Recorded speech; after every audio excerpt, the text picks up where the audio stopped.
Today on the podcast, we have Tavares Hubbard. He's one of the educators at Kairos PDX. And despite the lockdown and everything, he's kind of been up in spirits. It's I think, for a lot of non-essential workers, quote unquote, the whole coronavirus thing has really taken a hit to people's livelihoods. He hasn't been able to go to work. He's really had time to sort of reflect and relax and really focus on a lot of the different things that he has to offer in terms of music and really just connecting with people in a different way. He doesn't work directly as a teacher, but he provides resources for kids that go beyond the books. And growing up, just as a black kid growing up, I didn't really think that was really a thing because, often you talk about like mental health and you talk about all these things, but when you're thinking about school and the resources at school, it's really just, you have PE, you have mathematics, you have writing, you have history, you have all that. But really the learning the emotional skills and learning how to navigate all that stuff is really difficult, especially now with all these various things happening. And so, he's down in the trenches really educating our kids beyond what you see in textbooks and beyond what the numbers are. And I really just admire kind of the work that he does because he's filling the gaps that often the school system leaves for black kids. And sort of acknowledging that and exploring that it is really necessary for future generations of black kids, especially in Portland, to kind of grow up with that sort of safety net to feel comfortable falling down and reacting to things without that determining how the rest of their life is going to be. And so it was a great conversation, and I really hope that more opportunities for him to do the stuff that he's doing really come to be. And so without further ado, let's get it started.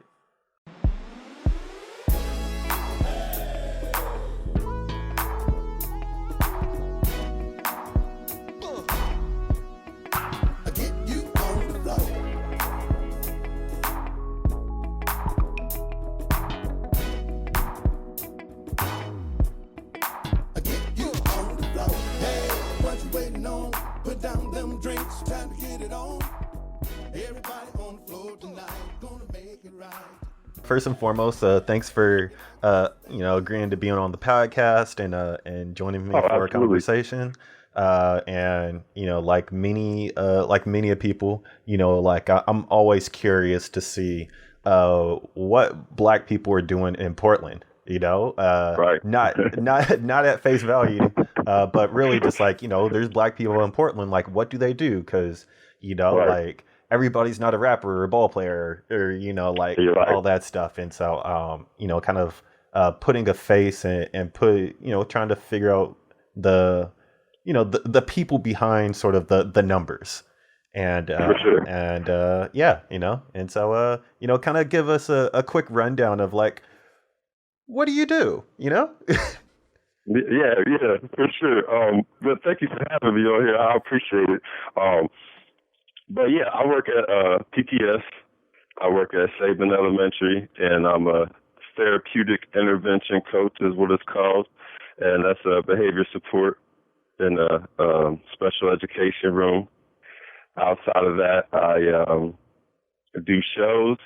I like going to shows. I like, doing musical accent shows.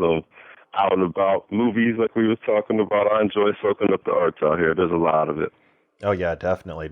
It's such a hotbed for a lot of stuff, just in general, being creative. And Absolutely. And I don't think that prior to like moving here, I was down in LA, and like it was.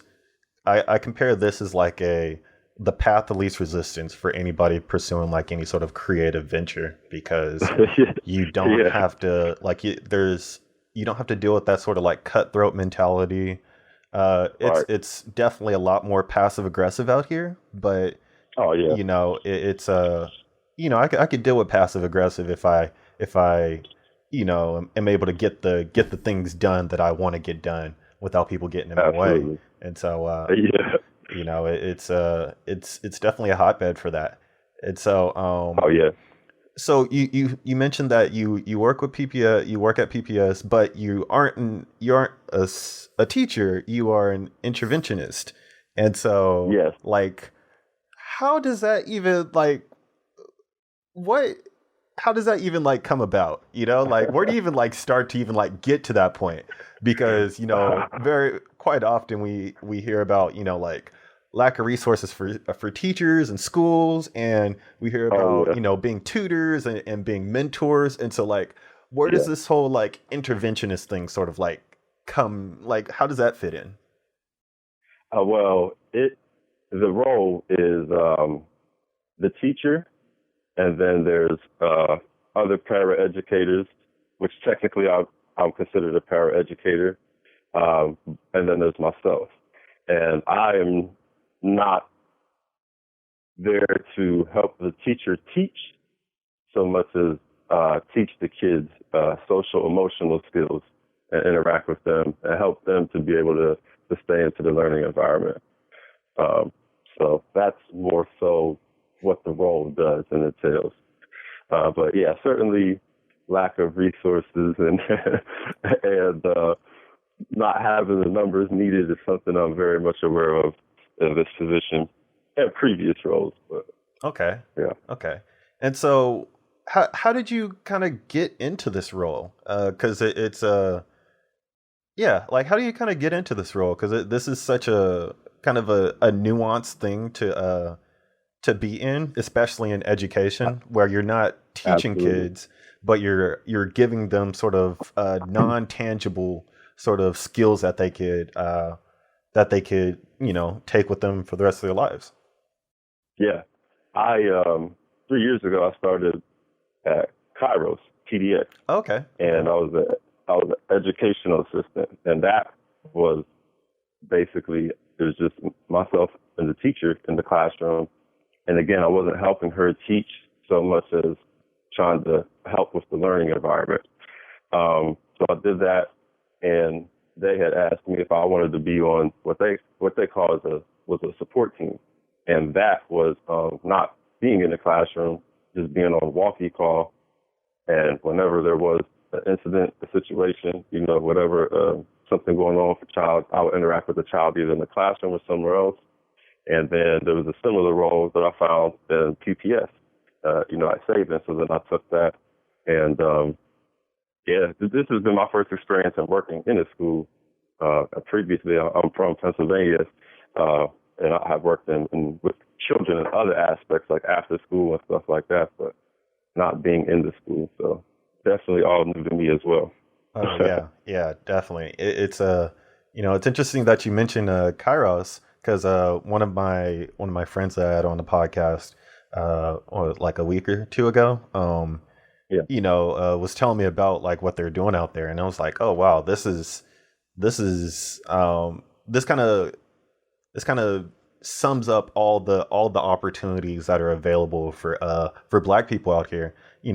To the absolutely. point where you're starting schools and educating people, and and paving it forward for like new models of how to combat all these Yeah, sort of disparities. And yeah, it's just always very like inspiring to hear and see like those things being done, because quite often yeah. we kind of get stuck in like the world that we're living in, and we're like, man, it would be great if this happened, or if it would be great if like Yep. people could do this. But there are actually people like down the street, quite literally, Yeah. like doing the stuff that like we hope to see.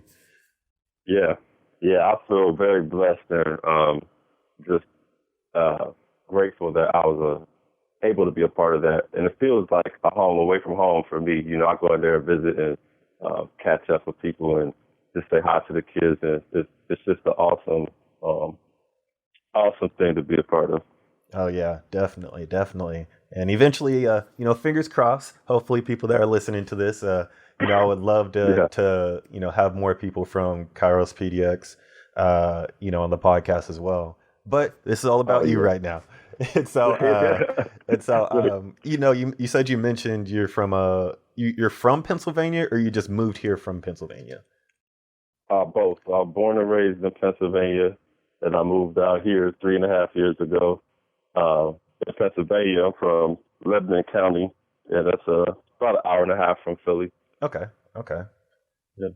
Yeah. And what made you come to Portland? Really? I mean, that's always the big thing. It's like, why Portland? Yeah. And I have a well-seasoned answer now since I've asked that so much. But I did not know anything about Portland, anyone. I wasn't even sure where it was on the map. I just knew it was a West Coast city, and I wanted to be on the West Coast. And I had spent some time in the Bay Area, and I spent some time in Boulder, Colorado, and just visiting both places. And I had an acquaintance from back home. I said, out of those three spots, including Portland, where would you go? And they said, hands down, Portland. Now, my acquaintance from back home was white. And I understood when I got here, my hands down, he would come here. But the population here and the population back home is very similar. So it was a fairly smooth transition, and I'm loving it. Okay, yeah. You gotta have to put that in context, because there's many white people coming to Portland and making the dollar stretch. Many of the dollars they have, and so but yeah, really, it's so you kind of came for sort of like that new feeling, like more opportunities. Yep, I came for a reset. I came to like, okay. I did that for 29 years. I got to do something new. Okay. And so what got you into? Oh, before I get to that, what part of the Bay Area were you staying in?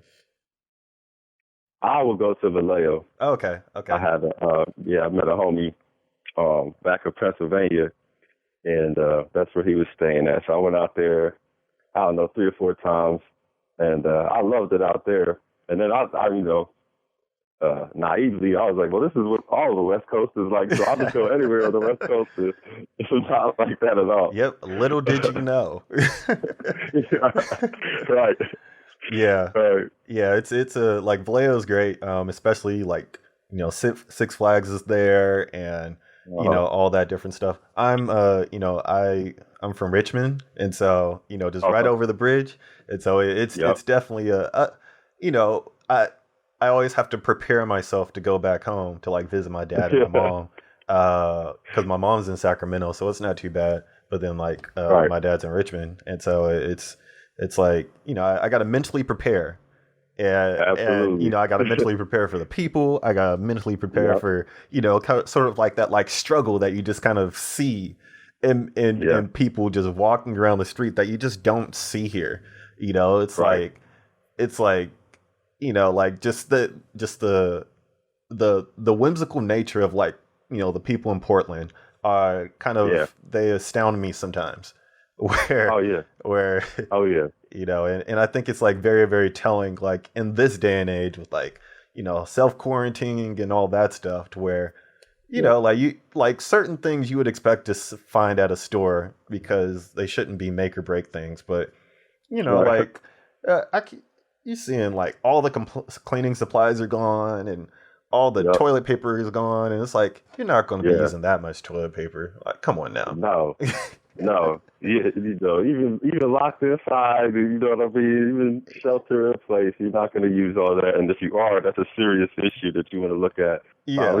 That's why if you're using that much, something else might be going on. Yeah. And so, but you're right about the people walking around and having to get mentally prepared for going back home, and just seeing the struggle of people. Because I laugh and trip out about that sometimes walking around here. Like, man, sometimes it's fairy tale-ish. Yeah. But I think I can be aware of, people that do walk around with the struggle, just because we're aware of it from a previous environment. But it's very, very easy to look at everybody and be like, man, everybody just got a smile, everybody just, doing their thing. Yeah, it's like everybody just looks, just like content with life, like it's just, it's for me, it's just like kind of unfathomable.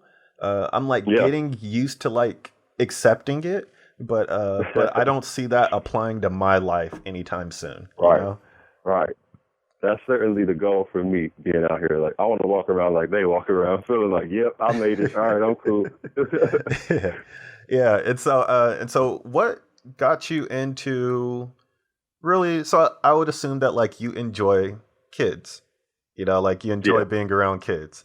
And absolutely. so, Yeah. what sort of got you into the line of work that you're doing right now? Um, in Pennsylvania, I went and got my bachelor's of psychology, and for whatever reason, my second mom in Pennsylvania has always been telling me, and I say that meaning like my homeboy, his mom that I grew up with, Okay. she had always told me, you be good with kids, you work with kids, and I played basketball and we would coach the younger kids, and it was just always fun to me. And then I got into the working world and I had to work with adults. And I was like, you know what, I don't really like this. I don't really like how y'all talking, interacting. I'd rather work with kids. So I always, wanted to strive and work with them. And I just thought it was easier. I laugh and they keep me on my toes. And then I saw a quote, and I'm going to mess it up. I'll paraphrase it. But it was saying something to the effect that it's easier to work with kids and change kids than it is to work with broken men, broken adults. So I was like, okay, I agree with that. I'm kind of down the right path for me. Okay. Okay. And so what has kind of like been your path in this? Because you said that you're an interventionist. And so like how do you go from like wanting to work with kids to not going like the traditional like education route and more of like the mental route to like, actually working in schools and aiding with the sort of that educational process? Like, For sure. do you like try out? Do you like apply for a job? What sort of, what are the prereqs? I truly just was right place, right time. I started at Kairos. I just found them on Craigslist and applied and went in and got the job and just started connecting with people there. But I always knew that I did not want to be a teacher. I don't want to do all the busy work. I don't want to come up with lesson plans. I don't want to do parent-teacher conferences and all the other stuff, that goes into being a teacher that a lot of people don't think about. And I was like, that's just too much busy work for me. And I don't want to be a disciplinarian or, that's not really my role either. So I kind of wanted to be like more of a mentor role and model things for kids and be able to interact with them and build a rapport with them versus telling them, sit here, do this, write like that. No, 2 + 2 is 4. I get away from all that kind of stuff. At times I have to do it, you know what I mean? And there's other parts of my job that, entail teaching them stuff, but I try to get away from that as much as I can because that stuff doesn't interest me. It bogs me down more than anything. Okay. Okay. So it was really just kind of sticking to like the core of what you wanted to do and not trying to like entertain any of the auxiliary things that you didn't want to do. Yeah, because I've been asked to, hey, would you want to be a teacher? Would you want to start down that path? I said, I'd rather be a counselor than a teacher. They said, okay. So with that in mind, they kind of helped me and was always willing to let me, hey, go talk with the counselor, see what you have to do, see what steps you got to take. So I was fortunate in that aspect.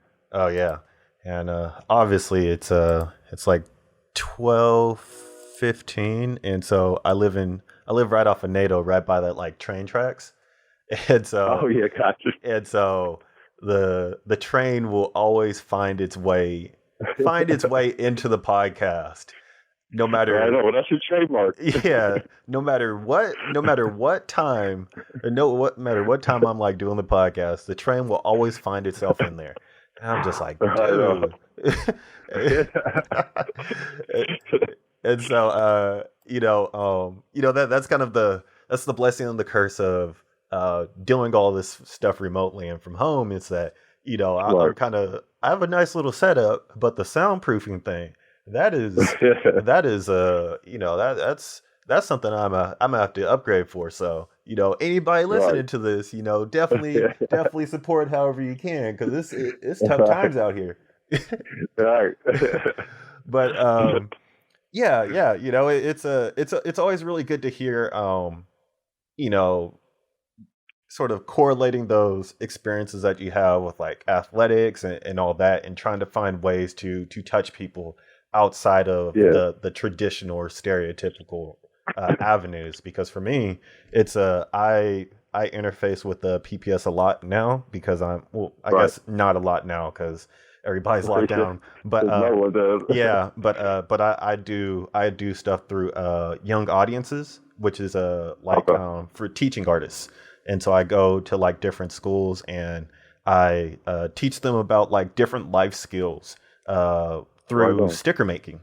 And so Oh, that's cool. I just like teach them how to make stickers, like handmade stickers with a sticker paper, and then they like cut Yeah. them out, get to explore that stuff, and then they get to share them and trade them and stick them on people's Yeah, faces that's and nice. and be kids, and Right. but like really that core element of like, I played football, I went through the whole thing, like had guys that I looked to growing up, and spent a lot of time on the Right. field, connecting with Right. people. And so when that was gone, I've always been trying to find a way to like fill the void with those elements that I would, on the field you would get a lot of different like, support system elements all in one place. You Yep. just got to show up and, like ball out. That's all. You're That's about absolutely it. right. But like Yeah. it's really hard to like find a specific area where you'll find all those things that you got used to. And so Right. I found myself like bouncing from one thing to another, as a personal trainer, was training people, all that. But like, it's kind of that thing that like you always try to strive for when you have that like nostalgia, Yeah. and you see that times have changed, and it's really hard to get those experiences back. And so Yep. it's like for you, how is it for you when you're like doing your work? Is it similar to that, or is it Yeah. is that sort of like a driving force for you as well?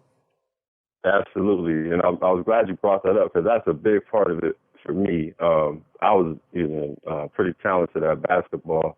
And around 14, I started getting into trouble and kind of just acting out and exploring being defiant.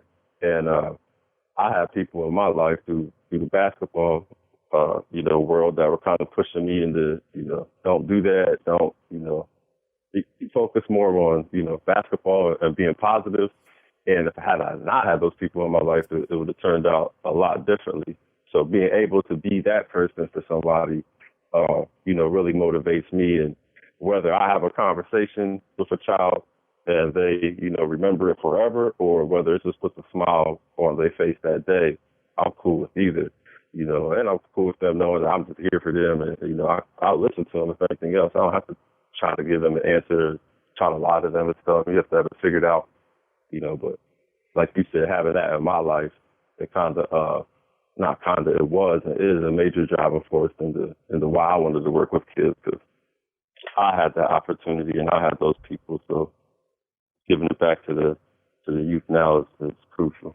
Oh yeah, definitely. And it's just so weird to sort of see how things have changed from when I was a kid to how things are now. Oh yeah. Just even like just the navigating school and just going to high school. Yep. I do stuff. I mentor at like an entrepreneurship class at Jefferson, and Okay. it's challenging trying to like get kids to understand that like you can come up with an idea that has never been seen before, and if you work hard at it, like you can make it happen and make a lot of money and do all these different things. But for kids that I found, it's like, even getting them to understand that like the ideas that they have value, and not just Yeah. saying, oh, okay, cool, you're talking about being an entrepreneur, and then they just like go on their phone and just like, slack off the rest of the time. It becomes an uphill Yeah. battle that you kind of have to just keep pushing and pushing and pushing until it connects. And Yep. it's I know they were like, I remember the time when, you would hate to see your teacher like find you on your phone because she'll confiscate it. And Uh-huh. now it's you pull out your phone and you do whatever the heck you want, and nobody's really going to say Yep. anything. Yeah, at all. Yeah, you're right. It has changed very, very quickly. You're right, and I'm just glad I don't have to be a kid now. I think it's a lot harder than I graduated in 2005. And I think it's a lot different now. A lot harsher. They're brutal to each other now. And I wasn't that. Not, you know what I mean? I was a bully and everything, but man, they're Yeah, savage. it's wild. Like it's wild. And so what you do now, like, is there a specific age group that you work with now, or is it kind of just a wide spectrum? No, definitely age group. At both schools that I was at, Kairos and Saban, it's kindergarten through fifth. So that's the age group that I'm with now. And before I moved here, I have worked with 12 through 18. So I've worked with 5 to 18 for the past 6, 7 years. Okay. Okay. And what is sort of like I understand that there's like different challenges and things that are specific to like different age groups, but what are sort of like the things that you feel are the biggest strengths that you sort of like enjoy doing? Um, the strength that I enjoy doing with the kids. Yeah, yeah. So whether it's like, you're really good at, you know, just mentoring or getting people through like tough times, or, helping Oh, like okay, yeah. understand adversity, like what are the things that like you feel are like your strengths that you just like enjoy doing? I like to have a good time. I genuinely like to laugh, make people laugh, so I'll crack jokes with the kids and just genuinely be in a good mood most of the times. And I think that rubs off on them. And, I don't know what they think about adults, but I always thought adults were, serious. And the ones that laughed and joked, I was always like, oh, man, they remind me of a kid, so I was always cool with them. But, I like to have a good time, and I think I'm very honest with them. But the one second grader, I was with him talking to him, and I said, look, man, I'm going to be harder on you than everybody else in the class. He said, why? I said, because you're the only black boy in the class. I said, you're going to grow up and be a black man in America, just like me. So I'm gonna be harder on you. So you ready for it? And he just kind of looked at me, and we have a great relationship, but I'm gonna tell a second grader that, like I hold them to a higher expectation, and for whatever reason they respect me for it, and allow me to say that to them. And again, we have a good rapport, so Yeah. I'll do those things. I'll say those things that people won't. But again, then I'll go laugh and joke with them. Yeah. So Yeah. So you that's just the kind of both find worlds, that I guess. balance. Yeah. Okay. Yeah, it's and so you mentioned sort of like that obvious like diversity piece, or I wouldn't even call it a diversity piece. I mean, it's like the elephant in the room, Like Yeah. what is it like sort of like being a black influencer in kids' lives, but also, battling sort of that stark racial, contrast that you'll find with a lot of schools, where you'll Yeah. have, schools that are predominantly white, and then you'll have schools Yeah. that are predominantly, people of color, or, like, and sort of like the resources that kind of come with that. Yeah. Definitely with the resource thing, I mean, that's not even a shock anymore, unfortunately, that the black and brown and minority resources are not what they are for other children. But in working with different populations, I try to be careful with what I let the kids say, like comfortably, like I would obviously never let somebody use a racial slur or get away with that, or even say it jokingly or something like that. But I also want people try to have them be aware of like what they're saying. I kind of check them when they say yeah boy and stuff like that, because me growing up, saying boy to somebody else, that's disrespectful or something else. So, I kind of make them question them. Why are you saying that? Or, why you think like that? Or no, it doesn't have to be like that. Or, everybody's different. Or, so I try to have those conversations with them and certainly be cognitive that I'm not giving one group or anybody more attention than anybody else. But, it is what it is. Yeah, it's it's one of those things that like you never really know what's going to happen like in any situation. And I think it's what I appreciate with working with kids. It's you always try to like prepare kids for possible situations. It might not happen, but there's a possibility, and there's a skill or a tool set that you could use to work in this situation or get yourself out of this situation or create more opportunities for yourself. And so it's kind of that like sandbox nature that like is really that I've really enjoyed. Yeah, you're right about that. That's a great way to word it too. Kind of just preparing. This could be a possible situation, and this is ways to handle it. You can help yourself or hurt yourself in any situation. So you're right. Man. And so, one of the things that I'm like always curious about when I'm like talking to Black people, especially in Portland, it's sort of that like what is sort of like the community that you found out here? Being that like you've been here for, you said 3 years, and so and I'm assuming you don't have any family here or anything like that. No. And so what is sort of like that community that you found in Portland since you've been here? I would say very diverse. When I first got out here, I worked at the Boys and Girls Club through AmeriCorps, and I was there for a couple of months. So I met some people there, and there was Black and brown people there, so I was like, okay, cool. But outside of that, it's been any and everybody. Kind of when I first got out here, I didn't feel like I fit in, and people knew that I wasn't from here, so they kind of just treated like they treat newcomers. You kind of have to get acclimated to it. So I would just go to the bar and hang out with people, and then slowly I started chopping it up with the bartenders and meeting them, and then meeting their regulars. And I remember the first time I got out here, I was on Alberta Street, and I went to the radio room, and I asked the bouncer, Black dude, I said, hey, where are people's at, man? And he was like, man, we're all over. You can run into us anywhere. I said, okay, well, all right, that's what I'm doing. Started going out and meeting different groups of people and seeing whoever I could kick it with. And then once I got to Kairos, my community started involving more Black and brown people. And, that was the majority of the adults that I interact with, and certainly the students there. So. Okay.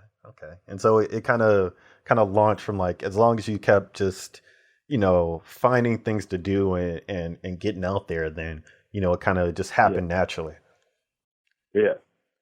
Yeah. And, again, very naturally, because when I first got out here, I had two options. I could sit in the house or I could walk around and figure out this new city, so I chose to get out and about. And, thankfully, again, I am where I'm at, and, the Northeast has been good to me. So. Okay. And so what, kind of like how is this sort of situation with like coronavirus and everything, how has this affected what you're doing? I'm not working, so it's put a halt to that. And that was really my main routine, like that's what I kind of geared my day around. So not having that, just in the house. You reading more, you watching Netflix more. I haven't been able to get back into, kind of being more healthy and having to cook at home or having to work out at home. So that's been a positive. But I kind of, it's kind of like a reset button for me, kind of get refocused and rededicated to the things that I want to do. And whenever we're past this, hopefully I'm more focused and more energized on the things that I want to do. Yeah, it's I think for the past couple of years since we had that like snowpocalypse thing, I feel like every year people have been like looking for that, that pause button that typically comes with having snow in Portland, and we haven't had that for a little while, and so I kind of like amongst all the madness, I always have kind of a little chuckle because it's like, be careful what you wish for, because we got like a pause month now, we got a pause season instead of a pause week. And so but it's definitely one of those times where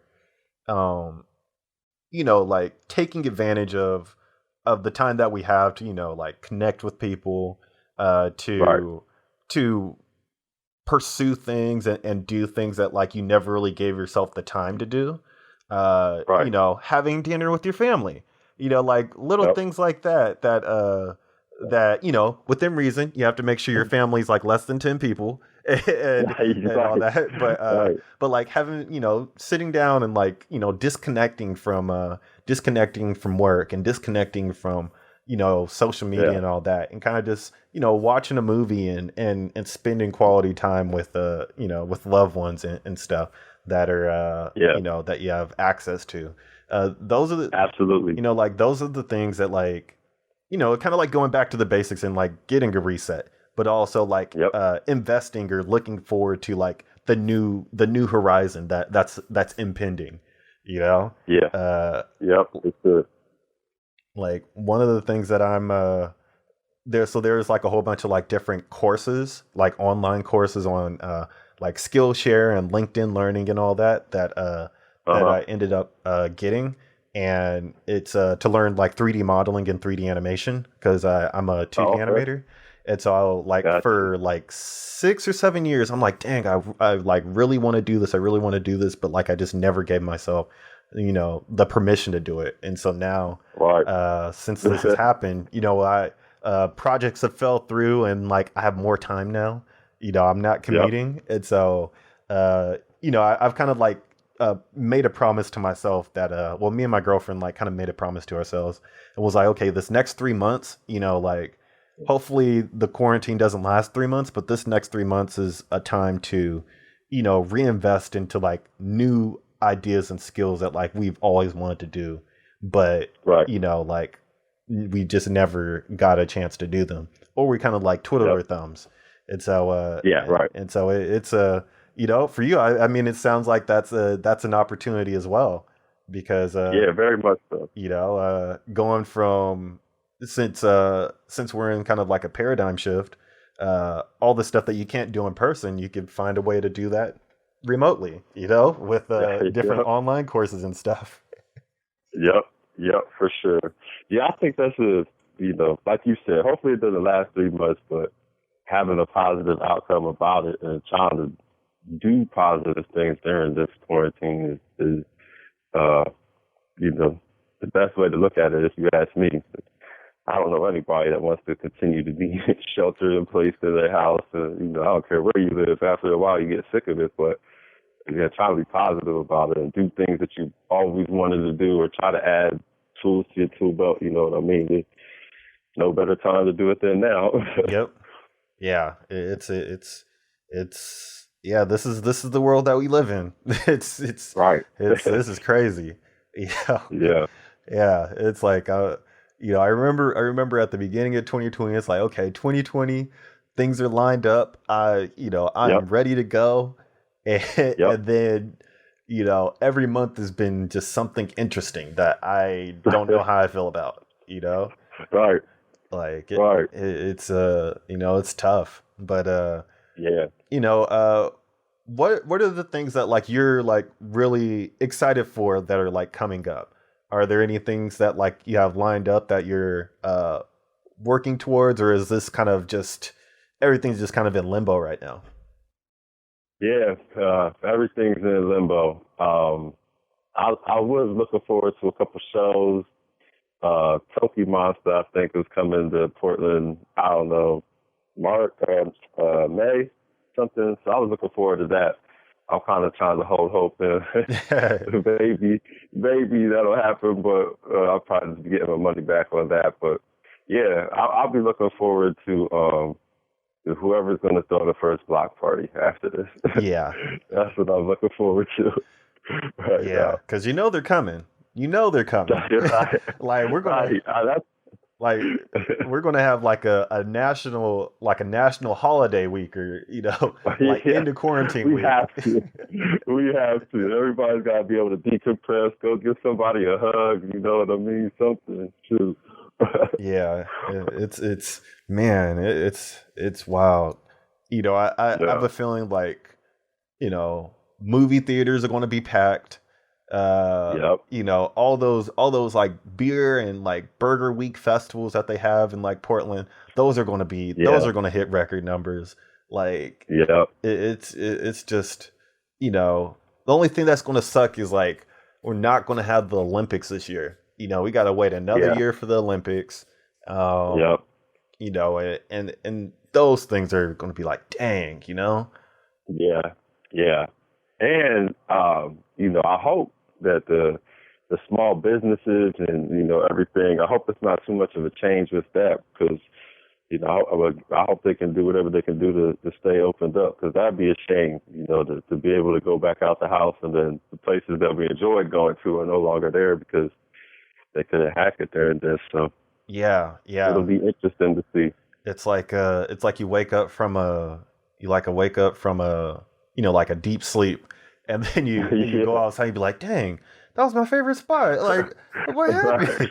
Yeah. It's but I think it's really going to be telling because a lot of businesses don't haven't been like resistant to like using the internet and like getting online sales and like all that stuff. It's just Yeah. like there's a barrier of entry that requires resources that most small businesses, particularly like black small businesses, just don't have. you Right. know like yeah, they could Right. they probably on Twitter or they're probably on Instagram, but Uh-huh. having a working website that you can buy stuff offline or Yep. online, that could be a dime a dozen for some people or for some Yep. entities. And so, hopefully with all the stuff that they have like coming down the pipeline in terms of resources, those kind of get into the hands of the right people. That's what I'm saying. That would be great. Yeah. That would be great. So we already marginalized and already, given scraps. So Yep. stuff like this affects us a lot. Oh yeah. So it's like, when we have them block parties, you better support a black business because that's what's going to get people over.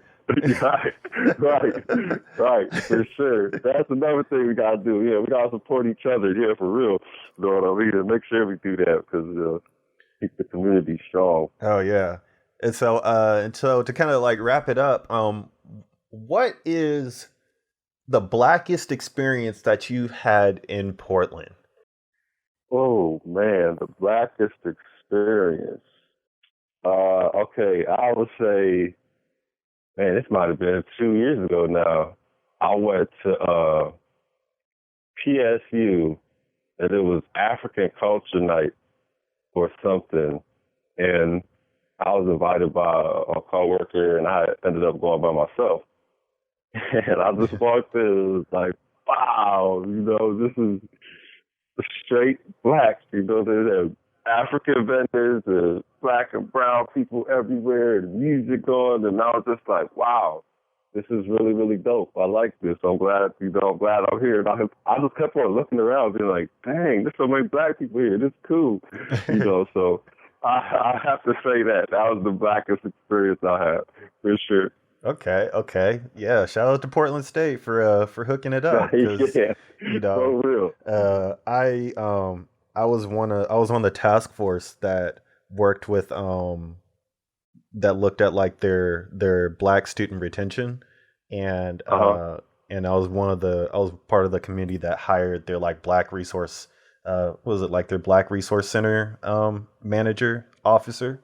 Okay. Yeah. And so now I get now I get like I like keep in contact with them, and I get like pictures of people like going into the resource center and stuff like that. It's like, oh yeah, like I left my mark at Portland State, Yeah, that's in a what's up. non-traditional way. And so Yeah. it's one of these days, once things start to die down, I should visit there because I haven't been back in like a couple years. And so Right. yeah, but yeah, it's it's good. I feel like it's great when you walk into a space and you're not the darkest person in the room. Yep. It gives you a certain type of feeling, and Yep. it just kind of relieves stress that you didn't realize you were holding, you were carrying. Yeah. And so times like that I definitely appreciate, because Yep. they're a dime a dozen nowadays. And so Man. it's just interesting. Yeah. Sure is. Yeah, but thanks for agreeing to be on the podcast and giving us a great conversation. And if there's Absolutely. anything that like you want to plug, feel free to. Uh, and kind of stay safe. Yeah, I appreciate that. Appreciate you having me on, Stephen. I mentioned earlier that about the music. I will say, me and my homeboy, we have a music project, A.L.F.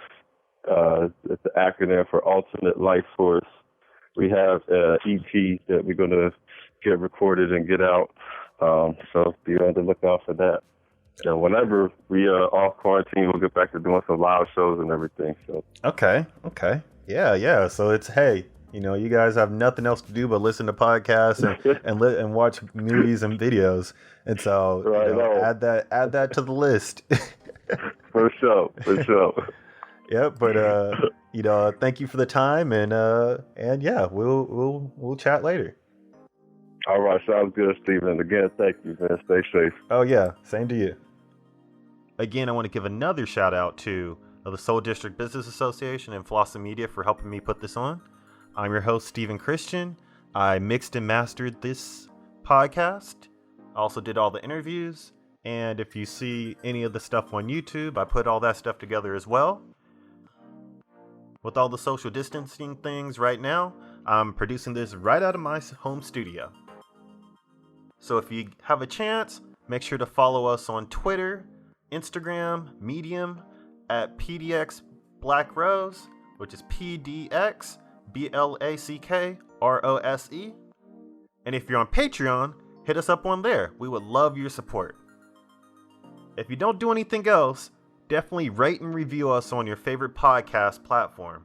Apple Podcasts, Spotify, Google Podcasts, Stitcher. And on top of that, be sure to share this with your friends. The purpose of this podcast is to highlight the movers and shakers in Portland that are doing things in the Black community. And by supporting this podcast, you're supporting the community as a whole. So with that being said, thank you for your time, and I'll catch you on the flip side.